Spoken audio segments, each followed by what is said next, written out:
श्रोतो नमस्कार. आजच्या प्रासंगिक या कार्यक्रमात आपल्या सर्वांचं स्वागत. संपूर्ण महाराष्ट्राचं आणि महाराष्ट्राबाहेरील सर्व वारकरी मंडळींचं एकच लक्ष लागलेलं असतं, ते म्हणजे आषाढीची वारी. संत श्रेष्ठ ज्ञानेश्वर माऊलींची पालखी आजपासून प्रस्थान होत आहे आणि काल जगद्गुरू संत तुकाराम महाराजांच्या पालखीचं प्रस्थान झालेलं आहे. तर या वारी संदर्भात एकूणच वारीतील अनुभव, वारी म्हणजे काय किंवा पंढरीच्या वारीचं एक प्रत्येकाच व्यक्तीला आकर्षण असतं किंवा त्याबद्दल एक कुतूहल असतं, ही नेमकी वारी कशी चालते बुवा, या सगळ्या गोष्टी संदर्भात आजच्या प्रासंगिक या मालिकेमध्ये आजच्या कार्यक्रमात माहिती सांगण्यासाठी बीड जिल्ह्यातील आणि एकूणच मराठवाड्यामध्ये प्रथितीयस संपादित हरिभक्तपरायण सुरेश महाराज जाधव आज आपल्या आकाशवाणी बीड केंद्राच्या प्रासंगिक या कार्यक्रमात आले. महाराज रामकृष्ण हरी. रामकृष्ण. महाराज, मला सुरुवातीला सांगे की वारकरी संप्रदाय यामध्ये आपण कधी आलात आणि कसे आलात? वारकरी संप्रदायामध्ये तसं माझ्या घरामध्येच वारीची परंपरा आहे. वडील वारकरी आहेत, आजोबा देखील वारी करायचे. त्यामुळं वारकरी संस्कार हे घरीच मिळाले. आणि त्यावेळेस 5वी 6वी झाल्यानंतर श्री क्षेत्र चाकरवाडी बंकटस्वामी संस्थान नेकनूर या ठिकाणी कीर्तन ऐकण्यासाठी वडिलांसोबत जायचो. तिथे गेल्यानंतर ते कीर्तन भजन हे पाहिल्यानंतर त्याच्याकडे आवड निर्माण झाली. आणि त्याच्यानंतर 7वीच्या वर्षाचं शिक्षण घेतल्यानंतर 8वीला मी वारकरी शिक्षण संस्थेमध्येच शिकायला गेलो. बोधले महाराजांची डिकसळ इथली वारकरी शिक्षण संस्था. आणि त्या ठिकाणी मग वारकरी शिक्षणाचं जे ज्ञान आहे, मृदंग वादनाचं ज्ञान, गायनाचं ज्ञान, त्याचबरोबर कीर्तनाचा अभ्यास, इतर अभ्यास करता आला. आणि या सगळ्या घरातच वारीची परंपरा असल्यामुळं, वडिलांनी संस्कार दिल्यामुळं वारी ही म्हणजे वंश परंपरागत आलेली, तशी वारी वंश परंपरागत आली. आपलं गाव? माझं गाव आंबिलवडगाव म्हणून आहे, बालाघाटावरती. श्री क्षेत्र नेकनूरच्या जवळ आहे. त्यामुळं बंकटस्वामी महाराजांचे संस्कार देखील आमच्या परंपरेवरती आहेत. तर महाराज, आपण पहिली वारी कधी केली, त्याचा वारीचा अनुभव? पहिली वारी मी ज्यावेळेस 15 वर्षाचा होतो, 15 वर्षाचा असताना पहिली वारी केलेली होती. म्हणजे ती वडिलांसोबत वारीला चालत नाही गेलो, पण एकादशीसाठी गेलेलो होतो पंढरपूरला. आणि पायी वारी करण्याचा जो योग आहे तो पायी वारी 17व्या वर्षी पायी वारी केली. आणि 17व्या वर्षी पायी वारी करत असताना आळंदीपासून पंढरपूर पर्यंत पायामध्ये चप्पलही घातली नव्हती त्या वर्षी. वारी करण्याची निष्ठा होती आणि मला चालायचंय, पाहू काय होतंय ती. पहिल्या वारीमध्ये चालत असताना श्री क्षेत्र आळंदीवरून पंढरपूर पर्यंत पाय अक्षरशः खालून पूर्णही झालेले होते, पण तरी आनंद यायचा आणि चालायचो. म्हणजे तो एक वेगळा अनुभव होता. आणि सगळे सोबत होते. जर भजन कीर्तन करत करत जर वारीमध्ये चाललो आणि सगळे लोक असतात, सगळ्या ठिकाणी वारीचे जे विठ्ठल भक्तीचे जे स्वर आहेत ते आळवायला येत असतात. आणि कानावरती ज्यावेळेस भजन भक्ती पडते त्यावेळेस चाललो किती हे न कळे. म्हणजे किती चालतोय आपण, कसं चालतोय हे सुद्धा कळत नाही. पाय दुखतेत, संध्याकाळी थोडा वेळ वाटेल, 10 मिनिटं माणूस जेवण करत लगेच झोपेल, दुसऱ्या दिवशी फ्रेश. चालल्यानंतर किती चाललोय हे लक्षात येत नाही. पण वारी संदर्भात वारकऱ्यांची ओढ कशी असते? वारीच्या संदर्भात प्रत्येक वारकऱ्याची ओढ ही खूप मोठ्या प्रमाणात असते. का तर ज्या पद्धतीने एखाद्या मुलीला माहेरला जाण्यासाठी जेवढी ओढ असते की मी कधी माहेरला जाईल, कधी माहेरला जाईल, आत्ता माझ्या माहेरला जायचंय, तर अशीच ओढ प्रत्येक वारकऱ्यामध्ये येते. तसं पाहिलं तर वारकऱ्याच्या दृष्टिकोनातनं विठोबा हे त्याचं माहेरच आहे. पंढरी माझे माहेर साजनी अनेकांनी सांगितलेलं आहे. जाईन गे माये तया पंढरपुरा, भेटेन माहेरा आपुलिया. तर संसारामध्ये तुम्ही कितीही गोष्टी करत असाल तर त्या सगळ्या गोष्टी बाजूला सारून तो वारकरी पंढरपूरला जाणार म्हणजे जाणार. ज्याला वारीची एकदा आवड निर्माण झाली, त्याच्या शेतामध्ये काही पेरणी झाली नाही झाली, कुठले काम आहेत, उद्योग आहेत, याचा तो विचार कधीच करत नाही. त्याच्या डोक्यामध्ये एकमेव असतं, पंढरपूरला जायचंय, मला पांडुरंगाला भेटायचंय, त्याला डोळे भरून पाहायचंय. त्याला पाहिल्यानंतर माझ्या संसारातले किती दुःख आहेत, काय आहेत, हे सगळं विसरून जातो. त्यात आणखी एक विशेष ओढ काय असते की मी कुणाच्या सोबत चाललोय, तर मी ज्ञानेश्वर महाराजांच्या सोबत, माऊली माझ्या सोबत आहे, माऊली सोबत मी चाललोय. विशेष मी तुकाराम महाराज सोबत चाललोय, मी मुक्ताई सोबत चाललोय, मी जनाबाईच्या दिंडीमध्ये सोबत चाललोय. म्हणजे हा जो वारकऱ्यांचा संतांच्या बरोबर, संतांच्या सानिध्यामध्ये वारी करणं ही खूप एक विलक्षण आणि फलप्राप्ती करणारी देखील गोष्ट आहे. स्वतः एकट्यानं वारीला जाणं आणि सामूहिक साधनेतून जाणं, तशी वारी ही एकट्याने करायची साधना नाही, वारी ही सामूहिक साधना आहे. आणि सामूहिक साधनेला अत्यंत महत्व आहे संप्रदायामध्ये, आध्यात्मिक क्षेत्रामध्ये. एकट्यानं नामस्मरण करणं आणि सगळ्यांनी मिळून एकत्रित जयघोष करणं, याची ताकद आणि शक्ती देखील खूप मोठी आहे. आता महाराज, तुम्ही लहानपणापासून वारी करत आलात, आता पुढं म्हणजे तुमचं करिअर फक्त वारकरी संप्रदायातच घडलं का अन्य काही करता आपण? मी तर वारकरी संप्रदायात माझं आध्यात्मिक शिक्षण झालं, कीर्तन भजन करतो. आध्यात्मिक क्षेत्राबरोबरच पत्रकारिता क्षेत्रामध्ये देखील सक्रिय झालो. अच्छा. म्हणजे संवादाचे दोन्ही माध्यम होते. वा वा. एकीकडे आपल्याला कीर्तनातून लोकांची मनसुपी करायची, त्याच पद्धतीने जे पत्रकारितेच्या माध्यमातून देखील आपण समाजाचे प्रश्न मांडू शकतो, संवाद साधू शकतो. त्यामुळे पत्रकारितेच्या माध्यमातून देखील काम करतो. न्यूज 18 मराठी म्हणून जी वृत्तवाहिनी आहे त्याचा जिल्हा प्रतिनिधी म्हणून काम करतो आणि याच्या माध्यमातून अनेक वेळा वारी कव्हर करायला देखील भेटली. म्हणजे वारीचे जे अंतरंग आणि वारी जी काय असते ही सर्वांगानं दाखवण्याचं काम देखील महाराष्ट्राला केलं. विशेषतः काही काही जे अनुभव होते वारीमध्ये की वारी कव्हर करत असताना किंवा तिचं वार्तांकन करत असताना वेगवेगळे अनुभव, कुठून कोकणातून आलेली दिंडी त्यांची बोलीभाषा वेगळी, कर्नाटकून आलेले व्यक्ती त्यांची बोलीभाषा वेगळी, पण ते सगळेजण एकदा ज्ञानोबा तुकाराम म्हटलं की सगळेजण एकत्रित येतात आणि पायी चालायला लागतात. म्हणजे आपण एका घरामध्ये असलं तर एका घरातल्या दोघा जणांचं जमत नाही, पण वारीमध्ये लाखो लोक असतात, पण कुणाचा वाद झालाय, कुणाची भांडणं झालेत असं कधीच वाटत नाही.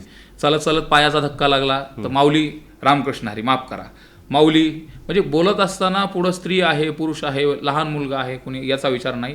त्या वारीमध्ये सहभागी झालेला, त्या पालखी सोहळ्यामध्ये सहभागी झालेला प्रत्येक जण हा माऊली झालेला असतो आणि माऊली स्वरूप त्याला पाहिलं जातं. त्यामुळे तिथं राग, लोभ, द्वेष, मत्सर या सगळ्या गोष्टीला त्याला दिलेले असतात. आणि महाराज एक असं एक संप्रदायामध्ये एक मी अनुभवतोय की ज्ञानेश्वर माऊली, ज्ञानेश्वर हे महाराज हे पुरुष आहेत, आपण माऊली या मातेच्या स्वरूपाने आपण त्यांना हाक मारतो. तर ही एक जरा एक वेगळीच कुतूहलाची बाब. त्या दृष्टिकोनातनं माऊली आपण आईला म्हणतो. म्हणजे ज्या पद्धतीने आई प्रेम करते त्याच पद्धतीने संत ज्ञानेश्वर महाराजांचं वारकरी संप्रदायातल्या प्रत्येक साधकावरती प्रेम आहे. त्याच्यामध्ये अनेकांनी, जनाई असेल, मुक्ताबाई असेल, एकनाथ महाराज असतील, यांनी साधकांचा मायबाप दरुशने हरे ताप सर्वाभूती सुखरूप ज्ञानोबा माझा म्हटलंय. एवढंच नाही तर अनेक संतांनी ज्ञानेश्वर महाराजांना आईच्या ठिकाणी हे केलंय. तू माझी आई आहेस, मी तुझा लेकरू आहे, लहान लेकरू आहे, तू मला सांभाळ. वारकरी संप्रदायामध्ये एक गोष्ट असते, घातला भार तुझे माता नभी सर्वता तुका म्हणे. संत महात्मे चालत असताना, त्यांच्या सोबत जात असताना, संत हे आपले आईबाप आहेत, मायबाप आहेत, त्या पद्धतीने आपला भार त्यांच्यावरती घालायचा, मग त्या सगळ्या गोष्टी सांभाळतील. आणि तोच भाव प्रत्येक साधकाच्या दृष्टिकोनातनं माऊली हे माझं सगळं पाहतील. माझा संसाराच्या बाबतीत विचार करणार नाही, परमार्थाच्या बाबतीमध्ये विचार करणार नाही, शरीराच्या बाबतीमध्ये विचार करणार नाही, सगळं कोण पाहणार आहे? माऊली पाहतील. वारीमधले असे काही काही प्रसंग आहेत की आपण घरी थांबत असताना म्हणतो की नको, खूप आयचं नाही, आपण खूप गवत वाढलेलं आहे, खूप दगड आहेत, तिथं विचुकाटा असेल, तिथं विंचू असेल, साप असेल, तिथं नको थांबायचं, राहायचंच नको. वारीमध्ये असे काही काही ठिकाण आहेत की जिथं गुडघाभर गवत असतं, त्या गवतामध्ये लोक झोपलेले असतात. याच्या पुढची गोष्ट म्हणजे स्मशानभूमी म्हटलं की लोक अंगावरती काटा फुटतात. पण काही काही लोक विसावा करण्यासाठी चालून चालून थकल्यानंतर पाय दुखतायत किंवा सावली आहे, तर सावली शोधायची असेल तर स्मशानभूमीमध्ये ज्या ठिकाणी प्रेत जाळतात तिथं ऊस ठेवलेलं असतं आणि ऊस ठेवून झोपलेलं असतात. म्हणजे त्यांना भीती किंवा कुठली गोष्ट काहीच नाही. माऊलीवरती भार टाकलाय, माऊली माझं बघून घेईल. म्हणजे हा जो भाव आहे तो अंतकरणामध्ये, आणि माऊलीकडे आईच्या स्वरूपामध्ये पाहिलं जातं, ती माझी आई आहे. महाराज की वारीमध्ये वेगवेगळ्या प्रकारची भजनं असतात, प्रत्येक भजनाची एक वर्गवारी केलेली आहे किंवा त्याची कुठली भजनं कधी म्हणायची, सकाळी कुठलं भजन म्हणायचं, दुपारी कुठलं भजन म्हणायचं, संध्याकाळी कुठलं भजन म्हणायचं, काकडा आरती कधी असते, या सगळ्या गोष्टींचं. तर वारीमधली भजनं काही वेगळी असतात ना, त्याच्या संदर्भात काय सांगते? तसं पाहिलं तर वारीला येत असताना अनेक संतांनी सांगितले, गात जागा गात जागा प्रेम मागा विठ्ठला. एवढंच नाही तर नाचू कीर्तनाचे रंगी ज्ञानदीप लावू देखी, असे अनेक संतांचे प्रसंग आपण उदाहरणं पाहतो, ज्याच्यामध्ये दिंडीच्या वाटेवरती चालत असताना मुखामध्ये नामस्मरण आणि भजन जर असेल तर तुम्हाला कुठलंच थकवा येणार नाही, भूक लागणार नाही, तहान भूक नेणे म्हणल्यासारखं कुठलीच गोष्ट लक्षात येत नाही, फक्त भजन महत्वाचं. आणि तसं पाहिलं तर तुका म्हणे येते भजन प्रमाण काय थोरपण जाळावे ते. वारीमध्ये एकमेव भजनाला खूप मोठं प्राधान्य दिलेलं आहे. त्यातली त्यात जी आळंदीपासून पंढरपूरपर्यंत निघणारी पूर्ण जी दिंडी आहे किंवा इतर ठिकाणाहून सर्व संतांच्या ज्या दिंड्या येतात त्याच्यामध्ये पहाटपासून ज्यावेळेस दिंडीला चालायला सुरुवात होते, संत ज्ञानेश्वर महाराजाच्या पालखीचं प्रस्थान हे 6 वाजता होतं बरोबर. तर 6 वाजता प्रस्थान होत असताना सगळे विणकरी सगळे आलेले असतात, आपापली क्रमांकाची दिंडी देखील लावलेली असते. त्यावेळेस पहाट काकडा सुरू होतो. काकडा भजन सुरू झाल्यानंतर काकडा भजनामधल्या सुरुवातीला जी पहिली मालिका, दुसरी मालिका, त्याच्यानंतर भूपाळी, त्याच्यानंतर वासुदेव, आंधळा, पांगळा, ह्या सगळे अभंग झाल्यानंतर गवळणी, आणि दुपारच्या भजनामध्ये मग नाट असतात, स्थितीपर अभंग असतात, नाटाचे अभंग, स्थितीपर अभंग, त्याच्यानंतर परत पत्रावळीचे अभंग बऱ्याच वेळेस घेतले जातात. आणि त्याच्यानंतर ज्यावेळेस 4, 4:30, 5च्या दरम्यान सुरू होतो तर हरिपाठाला सुरुवात होते.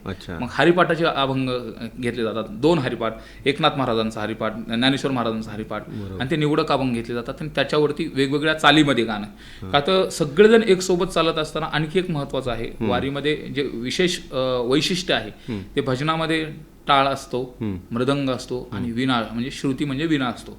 याच्या स्वरामध्ये चालताना जो मृदंग वाजवतो त्यालाही देखील चालायचं असतं, जो टाळ वाजवतो त्याला देखील चालायचं असतं. उभा राहून बैठे भजन करणं ही गोष्ट वेगळी आहे, पण वाटचालीचं भजन हे वेगळं आहे. वाटचालीच्या भजनामध्ये आजूबाजूचे लोक देखील भजन करत असतात. त्यात आपल्या मृदंगाचा स्वर, आपला जो स्वर आहे तो पकडायचा आणि तो हे करून आपण भजन वेगवेगळ्या स्वरामध्ये गायचे.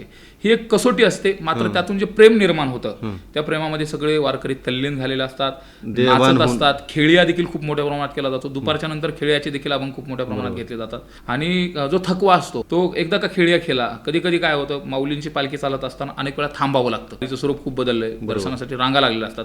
वाटचालीत देखील चालताना काही लोक पालखी थांबवतात, 2 मिनिटं विसाव्याला थांबवतात. पाठीमागं शेकडो दिंड्या असतात. त्याच्यामध्ये जर आपण पाहिलं तर टाळ आणि भजन प्रत्येकाचं सुरू असतं. तो जो रिदम असतो कानावरती पडणारा, ते जे संगीत असतं त्याच्यामधून 100% तिथे गेला प्रत्येक भाविक हा मंगलमय वातावरणामध्ये परमात्म्याच्या जो चैतन्याचा वेगळा जो काही आनंद आहे तो त्या ठिकाणी घेत असतो. महाराज, आता या वारीमध्ये माऊलींची आजची जी आळंदीची जी आजपासून माऊली प्रस्थान करत आहेत, माऊली पंढरपूरकडे, या वारीमध्ये एकूणच आळंदी ते पंढरपूरमध्ये प्रवासामध्ये जी रिंगण सोहळा जो म्हणतो आपण, तो रिंगण सोहळा किती वेळेस असतो आणि कुठे कुठे असतो? हा सुख सोहळा काय अनु असं म्हणावं लागेल. रिंगण सोहळ्याचं जे वर्णन आहे अवर्णनीय आहे. नाही या आनंदाची जोडा सांगता गोष्टी लागशी गोरा, आलासी अखारामुच्या चाडा तुका म्हणे बिडा भक्तीच्या. तर रिंगण सोहळ्यामध्ये वारकरी ज्यावेळेस सगळे एकत्रित येतात, जवळपास एक 10 रिंगण संत ज्ञानेश्वर महाराजांच्या पालखी सोहळ्यामध्ये असतात. पहिलं रिंगण हे चांदोबाचा लिंब या ठिकाणी उभं रिंगण असतं आणि ते सुरू होतं. तिथून पुढं मग काही गोल रिंगण आहेत, काही उभे रिंगण आहेत आणि सगळ्यात शेवटचं रिंगण आहे ते वाखरीचं, बाजीराव विहिरी जवळचं रिंगण, की जे रिंगण पाहण्यासाठी महाराष्ट्रातून कानाकोपऱ्यातून लाखो लोक त्या ठिकाणी येतात. तर रिंगण सोहळ्याची एक वेगळी शिस्त असते. तिथं आल्यानंतर मानाच्या दिंड्या, चोपदार सगळे टाळकरी एकत्रित येतात आणि एकत्रित आल्यानंतर ज्यावेळेस टाळ मृदंगाचा जयघोष होतो त्याच वेळेस जे अश्व धावले जातात, त्या एक अश्वावरती घुडसवार असतो, तर एका अश्वावरती फक्त ज्ञानेश्वर महाराज बसलेत असा प्रत्येकाचा भाव असतो. कोणत्याही ज्या संतांचं रिंगण सोहळा असेल तर प्रतिकात्मक त्याला समजलं जातं की आज माऊली या घोड्यावरती स्वार आहेत आणि हा माऊलीचा घोडा आहे असं म्हटलं जातं. हा तुकाराम महाराजांचा घोडा आहे. आणि तो ज्यावेळेस रिंगणामधून धावत जातो त्यावेळेस आधी भक्तीची अत्युच्च पातळी ज्याला म्हणतो, अत्युच्च, त्यावेळेस प्रत्येक ज्ञानोबा माऊली तुकाराम म्हणत असताना जो जयघोष कानावरती येतो, विठ्ठल विठ्ठल जो जयघोष कानावरती येतो, त्यावेळेस प्रत्येक जण तल्लीन झालेला असतो. आणि डोळ्यासमोर आजही जर ते चित्र घेतलं की तो घोडा धावतोय, त्याच्यासमोर सगळे ते जे वारकरी टाळकरी आहेत ते टाळ वाजून हे करतायत, त्याला प्रोत्साहन देत आहेत. तो अवर्णनीय सोहळा असतो. विशेषतः त्या रिंगण सोहळ्याचं आणखी एक वैशिष्ट्य म्हणजे माऊलीच्या पादुकाच्या जवळचे सगळे टाळकरी एकत्रित बसलेले असतात, ज्याला उडीचा डाव म्हटलं जातो. तर तो उडीचा डाव सुद्धा एक विशेष डाव असतो. चोपदार त्या ठिकाणी उभा असतात आणि चोपदारांच्या वेगवेगळ्या भागातलं, जसं की मग अशी मी म्हटलं की वेगवेगळ्या भागाचे खानदेश असेल, आपल्या महाराष्ट्राचे देखील प्रांत खूप मोठे आहेत. विशेष काही मध्य प्रदेशमधून दिंड्या येतात, काही कर्नाटकमधून दिंड्या येतात. पण या दिंडीमध्ये सहभागी झालेले सगळे वारकरी, प्रत्येकाचा मृदंग वाजवण्याची पद्धत वेगळी आहे. पण तिथं गेल्यानंतर एकदा एक ठेका धरला की त्याच ठेक्यावरती सगळे मृदंग एकत्र वाजतात. जे वयोवृद्ध टाळकरी आहेत, विणेकरी आहेत, तुळशीवाल्या माता बघी, ज्यांना घरी पाय सुद्धा उचलणार नाहीत, 70-70, 75-75 वर्षाची जी वयोवृद्ध मंडळी आहेत, ती डोक्यावरती कळश घेतलेली माता माऊली आहे, ती देखील पळायला सुरुवात करते. ज्यानं विणा घेतलेला आहे, तो विणा घेतलेला अक्षरशः त्याला चालत असताना लोक म्हणतील हे कसं चालणार आहे, पण तो त्या ज्यावेळेस सगळा मृदंग टाळ वाजत असतो त्या रिंगणाला आणि पालखीला ज्यावेळेस फेरा घालतो त्यावेळेस त्याच्यामध्ये संचारणारी जी शक्ती आहे ती, मला वाटतं ती अशी शक्ती नाही तर ती ईश्वरी प्रेरणा आहे आणि ईश्वराने दिलेली शक्तीच आहे. बरोबर आहे. महाराज, रिंगण सोहळ्याबद्दलचं अतिशय खूप छान असं वर्णन केलं. पण एकंदरीतच असं जर विचार केला तर वारी एक व्यवस्थापनाचा, एक मॅनेजमेंटचा एक भाग आहे असं म्हणायला काही हरकत नाही. 100% वारीचं व्यवस्थापन हे एक स्वतःचं अंगीभूत व्यवस्थापन आहे. आता तिथं पोलीस प्रशासन किती आहे, इथं साधी गोष्ट, एक छोटी सभा घ्यायची असेल तर तुम्हाला 500 पोलीस लावावे लागतात. बरोबर. तिथं लाखो लोक येतात, ज्याची अगणित संख्या असते. प्रत्येकाच्या वाहनं देखील तेवढ्याच मोठ्या प्रमाणात असतात. विशेषतः प्रत्येकाला जेवण देखील करायचं असतं, स्वयंपाक बनवायचा असतो. तर या सगळ्याच्या अनुषंगाने जर बघितलं तर वारी एक स्वतःचं व्यवस्थापन आहे. जे व्यवस्थापन शास्त्राचे विद्यार्थी आहेत, जे सध्या मॅनेजमेंट करतायत, त्यांनी एकदा वारीचं व्यवस्थापन पाहिलं पाहिजे. आता पहाटे उठणं कसं, कुठं पोहोचायचं, मुक्काम कुठं, तिथं राहुटी कशी ठोकायची, पाऊस आला तर पावसापासून संरक्षण कसं असलं पाहिजे, नाश्ता प्रत्येकाला भेटला पाहिजे. प्रत्येक दिंडी आता आपण जर आषाढी वारी ज्ञानेश्वर महाराजांच्या पालखी सोहळ्यासोबत 5,500 ते 7,000 दिंड्या असतात. तुकाराम महाराजांच्या पालखी सोहळ्यासोबत देखील मानकरी ज्या दिंड्या आणि नंबरच्या दिंड्या 500-700, पण ज्या दिंड्यांना नंबर नाही अशा दिंड्यांची संख्या देखील शेकडो, म्हणजे 1,000 ते 1,200 तिथं देखील दिंड्या आहेत. मग एवढी जर संख्या आहे तर यांना प्रत्येकाचं व्यवस्थापन आहे. आता सकाळी उठत असताना किती वाजता उठलं पाहिजे, जी राहुटी ठोकली जाते उन्हापासून आणि पावसापासून संरक्षणासाठी, त्या गाड्या बरोबर 2 वाजता रात्री निघतात. रात्री 2 वाजता निघाल्यानंतर त्या गाड्या त्या ठिकाणी स्पॉटवरती जाणार, राहुटी ठोकायच्या प्रत्येकाने. ठोकल्यानंतर मग तिथं स्वयंपाक बनवलं तर स्वयंपाकाची एक वेगळी गाडी, राहुटीची एक गाडी आणि आपल्या ज्या पिशव्या ठेवायची त्याची एक गाडी. असे वेगवेगळे व्यवस्थापन प्रत्येक दिंडीवाल्या चालकांना केलेलं असतं. विशेष तिथं किती तुमची पोलीस प्रशासन आहे याच्यापेक्षा चोपदारांचा चोप वरती झाला आणि चोपदारांनी चोप करून सांगितलं हो म्हणून अशी आरोळी दिली की एकही टाळ वाजत नाही. पिन ड्रॉप सायलेम ज्याला म्हणतो आपण, तशा पद्धतीचं शांतता. आणि एकदा का त्यांनी चोप वरी केला की काही ना काही सूचना देण्यात असं कळलं जातं. सगळ्या दिंड्यांचे टाळ बंद होतात आणि एखाद्याला जर वाटलं की माझं काहीतरी गराणं आहे किंवा मला काहीतरी माझी चूक झाली, मला काहीतरी अव्यवस्था झाली, तर तो टाळ वाजत राहतो. टाळ वाजत राहिलं की चोपदार सगळ्या बाजूच्या ठिकाणी, ही कधी होतं आरतीच्या वेळी होतं. आरतीच्या वेळी जर एखाद्याची कुठली त्याचा पान झालाय किंवा त्याची कुठली चूक झाली तर तो टाळच वाजवत राहतो. मग चोपदार त्याच्याकडे जातो, गेल्यानंतर तुझी अडचण काय आहे, अडचण लिहून घेतलं जाते आणि सगळ्यांच्या समोर आणून सांगितलं जाते की अशी अशी अडचण आहे, हे यांची सोडणारी जी यंत्रणा आहे किंवा पोलिसांनी कुणाला त्रास दिला, कुणाची गाडी सुटली नाही, कुणाला वेळेवरती ट्रॅफिक जामची अडचण आली, तर मग तिथलचे जे चोपदार आहेत, जे व्यवस्थापक आहेत, ते पोलिसांना सूचना करतात की यांना अशी अव्यवस्था झाली की पुढच्या वेळेस होता कामा नये. म्हणजे वारीचं गेल्या शेकडो वर्षापासून, तसं पाहिलं तर वारीची सुरुवात ही संत तुकाराम महाराजांचे चिरंजीव असलेले नारायण महाराज यांनी सुरुवात केली. सुरुवातीला ह्या दोन्ही पालख्या संत तुकाराम महाराजांच्या पादुका अगोदर गळ्यात घ्यायच्या, त्याच वेळी पुन्हा आळंदीला यायचं, आळंदीमधून माऊलींच्या पादुका सोबत घ्यायच्या आणि सोबत घेऊन चालत चालत पंढरपूरला यायचं. मग हे कोण करायचं, नारायण महाराज करायचे. म्हणजे वारीच्या पालखी सोहळ्याचे आद्यजनक कोण आहेत तर नारायण महाराज. तर नारायण महाराजापासून यायचं आणि पंढरपूरला जायचं. त्याच्यानंतर काही कालावधीनंतर या ज्या 2 पालख्या आहेत त्या 2 पालख्या वेगळ्या कधी हैबत बाबाच्या कालावधीमध्ये. तसं पाहिजे तर हैबत बाबांनी पालखी सोहळ्याला ज्याला लष्करी शिस्त म्हटलं जातं, तर लष्करी शिस्त त्या कालावधीमध्ये आली. चोपदार असला पाहिजे, घोडा असला पाहिजे, मग रथ असला पाहिजे, पालखी असली पाहिजे, एका शिस्तीचं सगळं ते जरी पताका असल्या पाहिजेत, शिस्त आणि याचं जे सगळं दर्शन घडलं पाहिजे. या दृष्टिकोनातून हैबत बाबांचं देखील खूप मोठं काम आहे.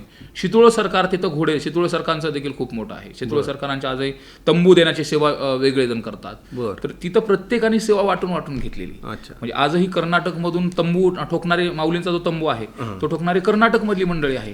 तिथे प्रत्येक वर्षी त्यांच्याकडून येणार आणि आल्यानंतर ते तंबू ठोकायचं काम स्वतःच करणार, ते दुसऱ्याला कोणाला सेवा देत नाहीत. आणि त्यांचा जो तंबू आहे तो राजेशाही तंबू, ज्या पद्धतीने ज्ञानराजा आहे, ज्ञानराजा म्हणजे माऊली आहे आणि माऊलींना देत असताना ज्ञानियांचा राजा, त्याच्यामुळे त्याचा तंबू हा तेवढा राजेशाही थाटाचाच असला पाहिजे. आपण इतर पालख्या पाहतो, ज्ञानेश्वर महाराजांचा तंबू पाहतो, तो राजेशाही थाटामधलाच तंबू, तो ठोकत असताना त्यांचीच माणसं लागतात, दुसरा नाही ठोकू शकत. आणि प्रत्येक मुक्कामाच्या ठिकाणी तो तंबू ऐकला जातो.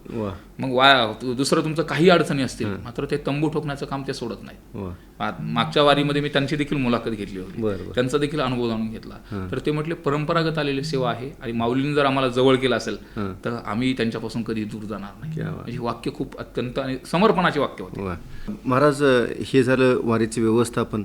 वारीतलं अर्थकारण, समाजकारण आणि त्यातली विविधता काय सांगते? वारीमधलं अर्थकारण देखील खूप मोठं आहे. तर वारी सर्वांगीण विकासाच्या दृष्टिकोनातून, शाश्वत विकासाच्या दृष्टिकोनातून वारी जर पाहिली तर एक वेगळं चित्रण आपल्याला पाहायला मिळेल. का तर वारीमध्ये सहभागी होणारा वारकरी हा महाराष्ट्राच्या कानाकोपऱ्यातून सहभागी होणार आहे आणि महाराष्ट्राच्या कानाकोपऱ्यातून सहभागी होत असताना साधं उदाहरण आहे, तिथं गंध लावणारा जो व्यक्ती आहे, जो 20 दिवस 22 दिवस गंध लावतो, त्यामध्ये तर जात असताना सेवा करतोय गंध लावण्याची. प्रत्येकाच्या कपाळावरती टिळा असला पाहिजे, गोपीचंद असला पाहिजे आणि वारीमधला तो एक नित्यनेम आहे.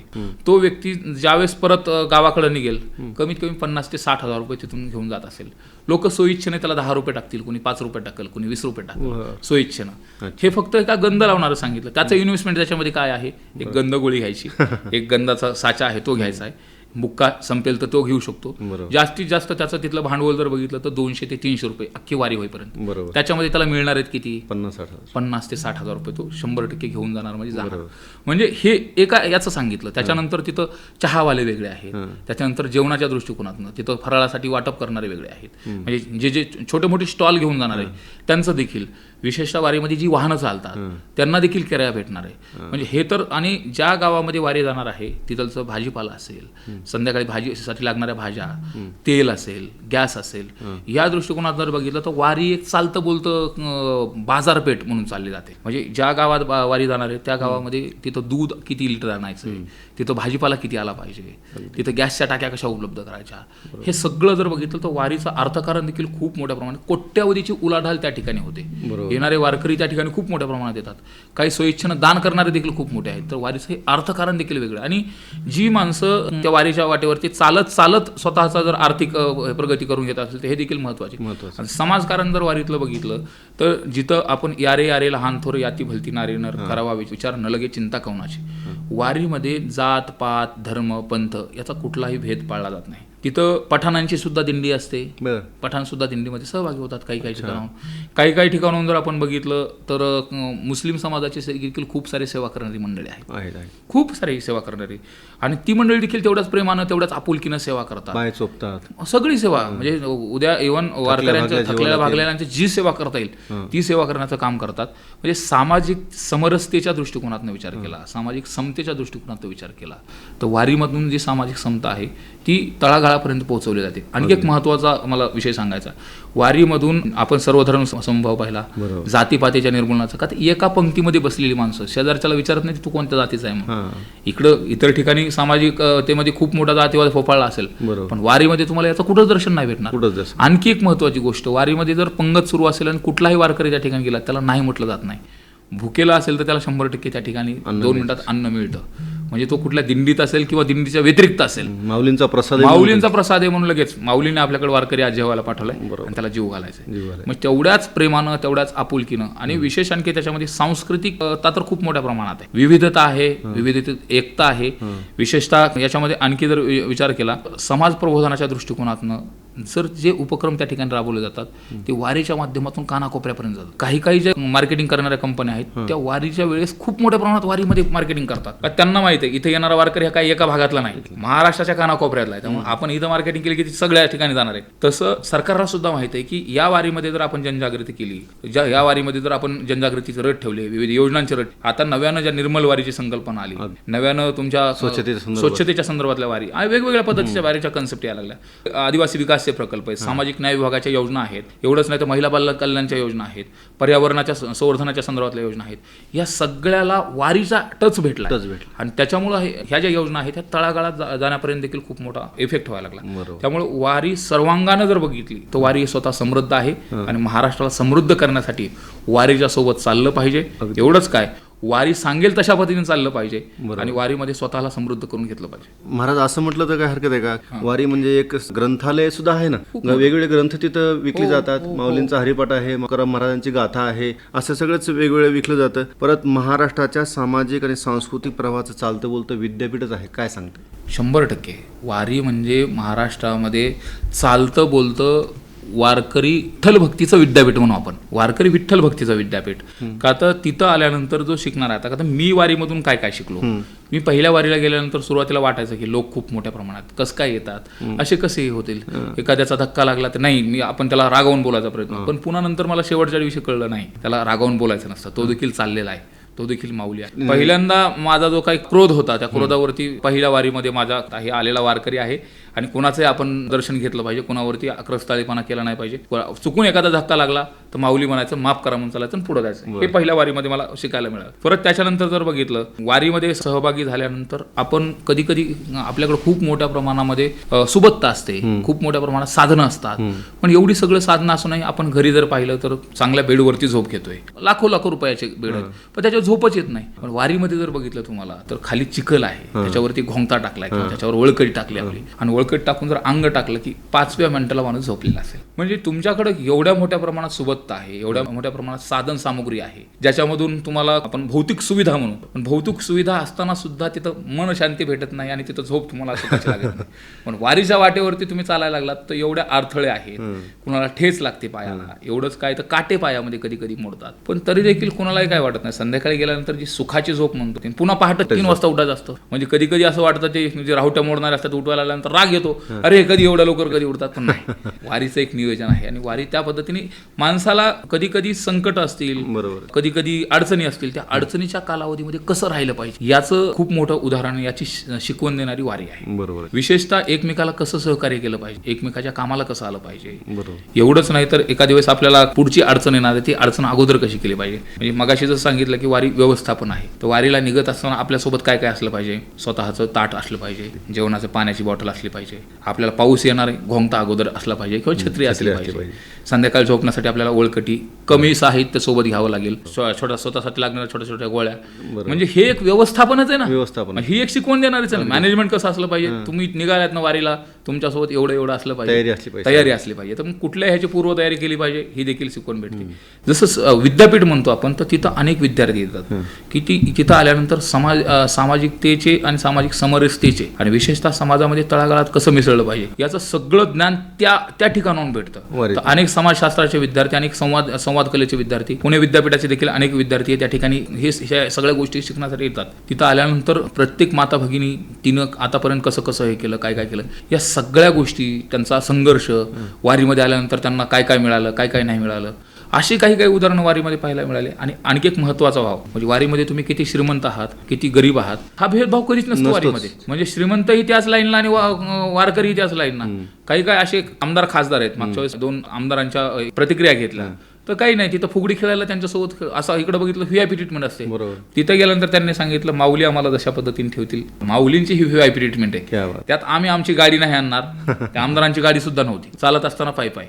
बरं, त्यांनी त्यांची बॅग सोबत घ्यायची, पीए सुद्धा सोबत नाही, त्यांची बॅग वागवायला वगैरे. म्हणजे इथं असलेला उच्च असेल किंवा श्रीमंत असेल, माऊलीच्या दरबारामध्ये तो माऊली आहे आणि समान आहे. समतेची जी शिकवण आहे माऊलींच्या वारीमध्ये 100% पाहायला मिळते. आणि एक गोष्टी तर आपण सांगायला गेलं तर खूप साऱ्या गोष्टी आहेत की एक गोष्टी एका टॉपिकवरती आपण चर्चा करू शकतो. स्त्रीमुक्तीच्या संदर्भामध्ये महिला सक्षमीकरणाचा विषय वारीमधून खूप मोठ्या प्रमाणात केला जातो. इतर ठिकाणी महिलांना स्थान दिलं जात नाही, पण तिथं वारीमध्ये जर बघितलं तर गायनामध्ये, भजनामध्ये स्थान 100% दिलं जातं. पुरुष वारीमध्ये आहे तितक्याच महिला पण, त्याच्यापेक्षा जास्त पटीनं महिला आहेत. म्हणजे वारीमध्ये जर बघितलं तर पुरुष कमी आहेत, पण महिलांची संख्या खूप मोठ्या प्रमाणात आहे. गावाकडची कुठलीही चिंता न करता मुलींनी काय केलं असेल, सुनबाईंनी काय केलं असेल, काहीच नाही. म्हणजे तेवढ्या कालावधीपुरतं काय माता भगिनींना जर विचारलं की मावशी तुम्ही गावाकडं, ते म्हटले मी इथं आले, माऊलींच्या स्वाधीन झाले, माऊली जसं मला ठेवतील तशा पद्धतीने. मला गावाकडची आठवण सुद्धा येत नाही. मला माऊली आज चालायचंय, उद्या उठायचंय, इथून इथपर्यंत जायचंय, आजचा हा मुक्काम आहे, माऊलीचं दर्शन करायचं, पुढे चालायचं. म्हणजे हे सगळं काही ठरलेलं असतं. त्याच्यामुळे महिला सक्षमीकरण असेल, वृक्षारोपणच्या संदर्भामध्ये अनेक चळवळी, वृक्षदिंडी सुद्धा असते वारीमध्ये. विविधतेतून संस्कृतीचं दर्शन देखील खूप मोठ्या प्रमाणात पाहायला मिळतं. बरोबर. महाराज, आता तुम्ही लहानपणापासून तर वारी करत आलात आणि आता एकदा तरुणाईच्या काळामध्ये किंवा पत्रकारितेच्या क्षेत्रामध्ये काम करत असताना पत्रकारितेच्या क्षेत्रात तुम्ही बघितलेली वारी, तेव्हापासून लहानपणापासून ते आतापर्यंत वारीचं बदललेलं स्वरूप तुमच्या दृष्टीने कसं होतं? खूप मोठं आहे. पूर्वीच्या काळात वारीमध्ये सहभागी होणाऱ्यांची संख्या जर बघितली तर काही प्रमाणात कमी होती, पण आता जे वारीचं बदललेलं स्वरूप आहे, आता मी पुण्यामधली AI दिंडी पाहिली. क्या बात. ते AI दिंडी सहभागी झाली होती. त्यांचं रोटेशन ठरलेलं होतं की आज एवढे 25 लोक सहभागी होणार, ते 25 लोक संध्याकाळी गाडीत बसणार, परत जाणार, दुसऱ्या दिवशी 25 लोक त्याच दिंडीमध्ये सहभागी होणार, तिथून पुढे चालणार. आता एक नव्यानं दिंडी हे होते, UAE मधून दिंडी निघाली, ग्लोबल दिंडी, आणि ती 25 तारखेला जी आषाढी एकादशी आहे 25 जुलैला, ती पंढरपूरमध्ये पोहोचणार आहे. 6 तारखेला तिचं प्रस्थान झालेलं. 6 तारखेला प्रस्थान झालं. डॉक्टर नामदेव शास्त्रीजी, आपले भगवानगडाचे महंत, ते देखील त्या ठिकाणी त्या सोहळ्याला उपस्थित होते. म्हणजे वारी आता फक्त काही महाराष्ट्रापुरती राहिली नाही. बरोबर. वारी आता ही ग्लोबल झाली. मागच्या वेळेस आम्ही वारी कव्हर करत असताना काही अमेरिकेमधले लोक देखील वारीमध्ये सहभागी झाले होते, त्यांना पाहण्यासाठी वारी काय आहे ते चालत असताना देखील त्यांचे देखील वेगवेगळे अनुभव होते. ग्लोबल वारी आणि माऊलींचं विश्वात्मकतेकडे मागितलेलं पासायदान काय सांगताय? याचं खूप मोठं एक जे माऊली आता विश्वात्मक देवे येणे वाघ येत न तोषावे, तोषोनी मद द्यावे पसायदाने, एवढंच नाही तर माऊलींचा अवघाची संसार सुखाचा करेन, आनंदे भरीन तिन्ही लोके, ही जी माऊलीची प्रतिज्ञा आहे, ही जी माऊलीची पसायदान आहे आणि प्रतिज्ञा आहे. तर संत ज्ञानेश्वर महाराजांनी वसुदेव कुटुंबकम ही जी आजची आपण संकल्पना मांडतो ती माऊलींच्या सगळ्या साहित्यामध्ये आपल्याला पाहायला मिळते. म्हणजे माऊलींच्या साहित्यातूनच ही पुढे आलेली. माऊली विशेषतः दूरदृष्टीने विचार केलेला आहे. 12व्या शतकामध्ये त्या कालावधीमध्ये एखाद्या संतांना येणाऱ्या ज्या पुढच्या पिढ्या आहेत त्यांच्या शेकडो वर्षाचा विचार करून हे सांगितलेलं तत्वज्ञान आहे. म्हणजे त्यावेळेस आपण विचारही करू शकलो असं की 12व्या शतकामध्ये अशा पद्धतीने एवढं हे होऊ शकतं का, पण ते शेवटी माऊलीच करू शकतात. माऊलींनी केवळ फक्त आपेगावचा विचार केला नाही, माऊलींनी केवळ आळंदीचा विचार केला नाही, किंवा माऊलींनी केवळ महाराष्ट्राचा विचार केला, तर माऊलींनी संपूर्ण विश्वाचा विचार केला. म्हणून तर माऊली म्हणतात ना की अवघाचे संसार सुखाचा करेन. विशेषतः आपल्याकडे एक प्रज्ञाचक्षू गुलाबराव महाराज होते, गुलाबराव महाराज.